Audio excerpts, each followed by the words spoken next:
భక్తి మార్గానికి భగవద్గీత ఒక మార్గదర్శకమని ప్రముఖ గజల్ నాయకులు గజల్ శ్రీనివాస్ అన్నారు.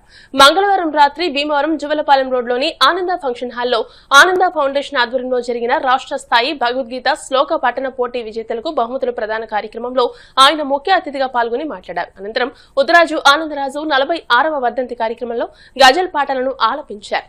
ఈ సందర్భంగా ఫౌండేషన్ చైర్మన్ ఉత్తరాజు కాశీ విశ్వనాథరాజు మాట్లాడుతూ భగవద్గీతను ప్రతి ఒక్కరూ చదవాలని, తద్వారా ఎవరిని ఎలా గౌరవించాలని నేర్పిస్తుందని అన్నారు. ఈ కార్యక్రమంలో డిఎస్ చంద్రాజీ, కె వెంకటరాజు, సంగీత ఉపాధ్యాయుని పద్మావతితో పాటు సంగీత అభిమానులు పెద్ద ఎత్తున పాల్గొన్నారు.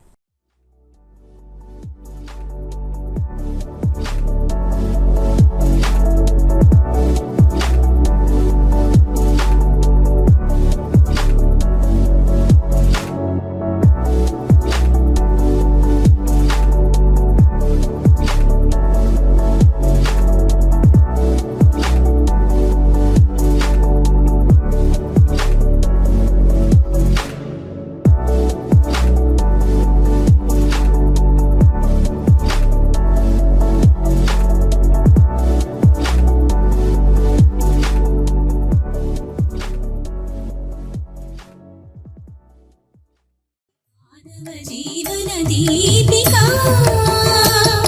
సనాతన ధర్మ వేదిక ఇది మానవ జీవన దీపికా భారతీయత కుందేందు తుషారహార ధవలా యా శుభ్రవస్త్రాన్వితా యా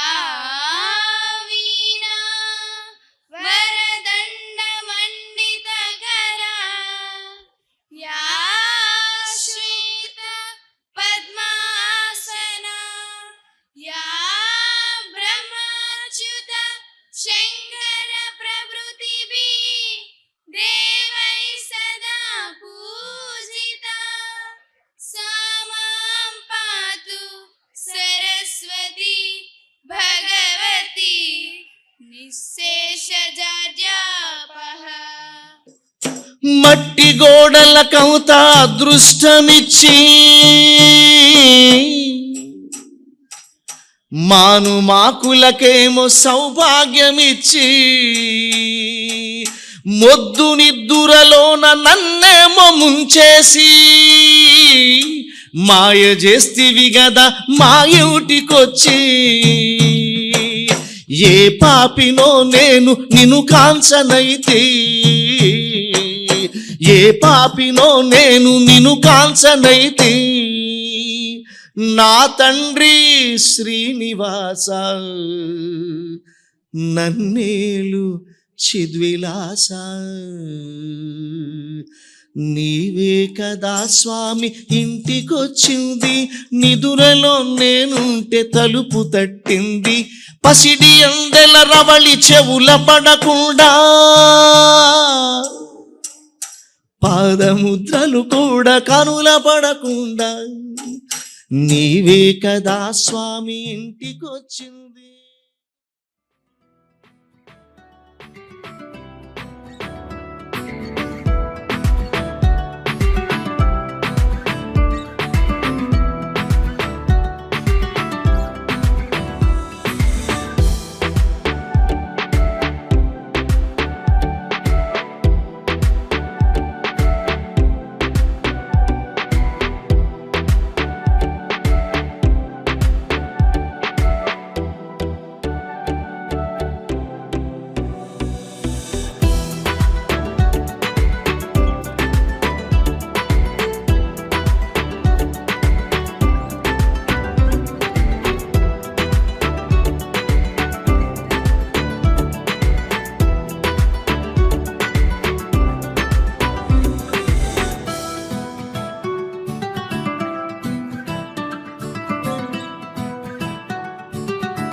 జీవితంలో అద్భుతమైనటువంటి విషయాలు ఎన్నో జరిగాయి. కానీ కేవలం 365 రోజులలో పోతన భాగవతం కవిత్రయం రాసినటువంటి భారతం, రామాయణం, శ్రీమద్ భగవద్గీతల్ని 365 రోజుల్లో ఆడియో రికార్డింగ్ చేసినటువంటి అదృష్టం కలిగింది నాకు. బహుశా ఈ ప్రపంచంలో ఎవరికి అంత అదృష్టం బట్టి ఉండదు.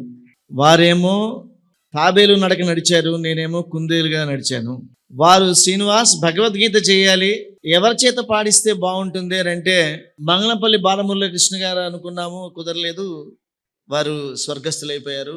జేసుదాస్ గారితో పాడితే వింటే ప్రొనౌన్సియేషన్ ప్రాబ్లమ్స్ డిఫరెంట్గా వస్తాయి, ఎవరి చేత పాడిద్దామని మ్యూజిక్ డైరెక్టర్ వాసురావు గారిని అందరినీ పిలిచాము. చాలా చర్చలు జరిగాయి. వారు దీక్ష ఏంటంటే 108 శ్లోకాలు పాడించాలని. ఆ ప్రాసెస్లో శంకర మహాదేవన్ పేరు చెప్పాను నేనే. వారు జేడి లక్ష్మీనారాయణ గారిని పట్టుకుని వారు ఆ ప్రక్రియ స్టార్ట్ చేసే లోపల ఇంత లేట్ అవుతుంది, నేనేమో భగవద్గీతలో పాలు పంచుకుంటానని చెప్పేశాను శ్రీకృష్ణుడికి, నేను చెయ్యకపోతే బాగుండదని. ఎందుకో శ్రీకృష్ణుడు నాకు ఒక సందేశం, చక్కటి ఒక ఆలోచన, ఒక స్వరకల్పన నాకు ఇచ్చాడు ఒక రాత్రి. నేను 4 మహా సంస్కృత విద్వాంసుల్ని స్టూడియోలో పెట్టుకుని సంపూర్ణ భగవద్గీత గానాన్ని సుమారుగా ఒక 40 రోజుల్లో పూర్తి చేసేసాను మొత్తం అంతా కూడా. అది చేయడమే కాకుండా మరో 40 భాషల్లో కూడా భగవద్గీతని రికార్డింగ్ కూడా పూర్తి చేసేసాను. 2027 డిసెంబర్ కల్లా శ్రీమద్ భగవద్గీతని 108 భాషల్లో ఈ దేశానికి, ఈ ప్రపంచానికి అంకితం చేయాలని దృఢ నిశ్చయంతో ఉన్నా.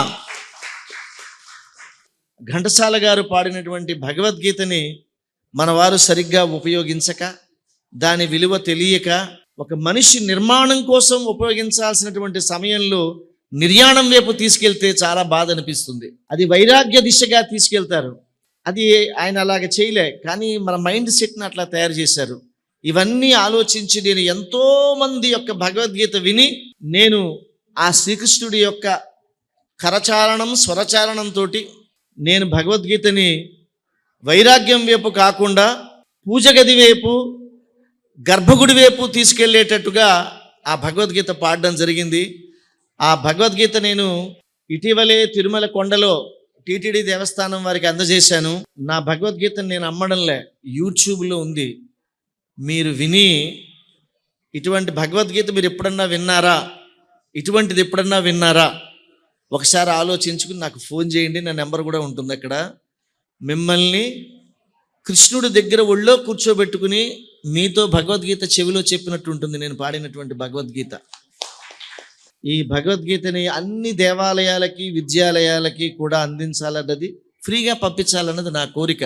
ఆనందాల్లోనే అన్ని చుట్టుపక్కల ఈ జిల్లాలో ఉన్న దేవాలయాల యాజమాన్యాలందరినీ పిలిచి ఈ భగవద్గీత యొక్క పెన్ డ్రైవ్స్ ఇచ్చేటువంటి ప్రోగ్రాం పెట్టుకుంటానని మనవి చేసుకుంటే అప్పుడు నాకు ఈ థియేటర్ ఇమ్మనమని కోరుకుంటూ, అడిగిన వెంటనే రాజుగారు నేను వస్తానని చెప్పి ప్రామిస్ చేస్తాం మాట తరపున కూడా నిన్నే వచ్చేసారు. ఒకరోజు ముందే వచ్చింటే ఒక రాత్రికి ముందే వచ్చేసారు. వచ్చి ఉదయం భారతీయ విద్యాభవన్ మన స్కూల్ జరిగింది. ఆయన అక్కడ పిల్లలందరికీ కూడా ఆశీర్వాదం జరిగింది. నేను అడిగేది ఏంటంటే ఆయన్ని భగవద్గీత మీద ఆయన ఉపన్యాసం చెప్తారు, తర్వాత గజలు పడతారు. మరి ఆ విశ్లేషణ అంటే భగవద్గీత విశ్లేషణ గురించి చెప్తే అంటే ఆయన ఆల్రెడీ పాడేశారు. భగవద్గీత పాడతాం కదండి, ఎప్పుడో పాడేశారు. ఆల్మోస్ట్ 10, 15, 20 భాషల్లో ఆ చదివిన కూడా చేసేసారు ఆల్రెడీ. అది కూడా వరల్డ్ రికార్డ్ చేయాలని 108 దేశాలు చేస్తారు, 108 దేశాలు చేస్తారు, కానీ అది కూడా వరల్డ్ రికార్డ్ చేసి స్థితిలో ఉంది కాబట్టి దానికి ముందుగా వెళ్తాను కోరుతూ ఆయనకి భగవంతుడు కృష్ణుడు శ్రీకృష్ణుడు ఆయుధాలు ఇచ్చి ఇంకా ఈ భారతదేశాన్ని ఇది గమనించాలి. ఎవరు పాల్గొన్నారో వాళ్ళు విజేతలు. ఎందుకంటే నేను వెళుతూ ఒక అబ్బాయిని అడిగాను, బాబు నువ్వు పోటీలో పాల్గొన్నావు కదా, గెలిచేసానండి అన్నారు. ఏమి ఇచ్చారన్నారు, బిస్కెట్ ప్యాకెట్ ఫ్రూటీ ఇచ్చారన్నారు. నువ్వు నాకు ఒకవాడిని, ఈ నాన్నగారు ఇంకా బయలుదేరి డబ్బులు వస్తాయని చూస్తున్నారు పక్క నుంచి. ఇది కాదుగా, ఇది నిజమైన భగవద్గీత చదివి తెలుసుకున్న మహానుభావుడు కదా, నువ్వు నిజమైన భగవద్గీత తెలుసుకున్న వాళ్ళు కదా అని చెప్పాను.